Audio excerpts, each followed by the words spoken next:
Although it is undeniably the natural way of things, it's a shame that the age in which we experience something has so much influence on how we digest it. More often than not enjoying a piece of media probably has more to do with digesting it at a suboptimal time compared to anything about the media itself. For example, I know for sure I played the Metal Gear games way too young to understand the full depth of what the characters were going through, let alone all of the political commentary. I would probably connect to games in series like Persona or The World Ends With You more if I played them when I was actually a teenager, and heck, I probably still have a good 5 or 10 years to go before I'm relating to the characters of Catherine in every possible dimension. But of course, the inverse can happen too, where your enjoyment of a piece of media can be supercharged if you experience it right at that perfect age. And you know, it took me an embarrassing amount of time before I realized that that's exactly what was happening with me and Yakuza 0. It could not be simpler.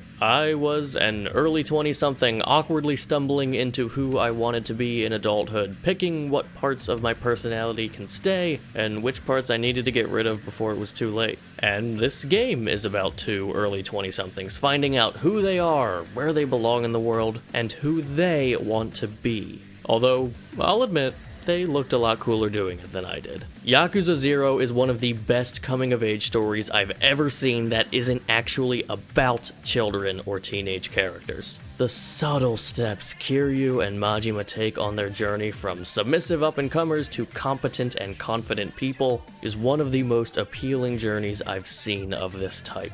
The realism of their portrayal is so greatly appreciated. I mean, first of all, we as people are growing up a lot slower on average than we have throughout our history, but also in just how masculine it all is. Masculinity is a core theme of the whole Yakuza series, and Zero sets up that theme beautifully. Of course, tough guys like these rarely actually say their thoughts and feelings out loud. This means that trying to read and interpret the mental steps along their journey is intellectually engaging, but it also means that when a moment of true, raw emotion comes along, it explodes onto the screen in beautiful catharsis for the player and aids in some of the greatest character metamorphosis in the medium. Subtlety can be Yakuza 0's narrative strong suit, but the reward comes from when the game is at its most blunt. And this game gives you plenty of losers, creeps, weirdos, meatheads, goons, hotheads, and toxic masculinity to be blunt with.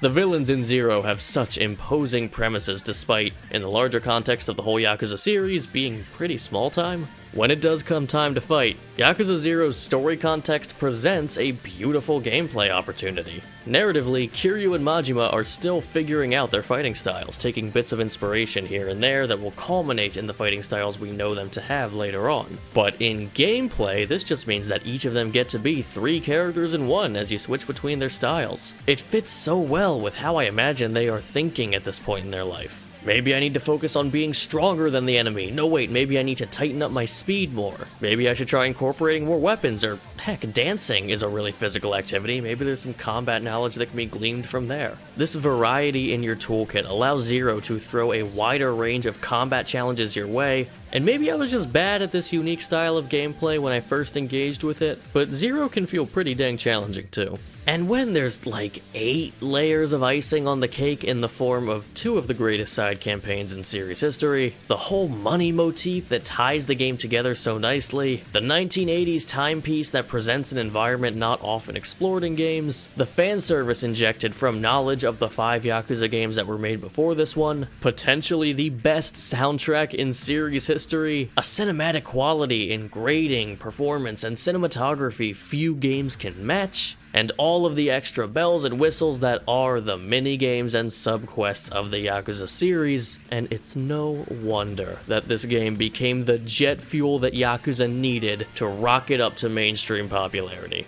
being the rare prequel that becomes the de facto entry point for all new players to start with. As far as I've seen, it's a no-brainer pick for the greatest and most successful prequel our medium has ever produced.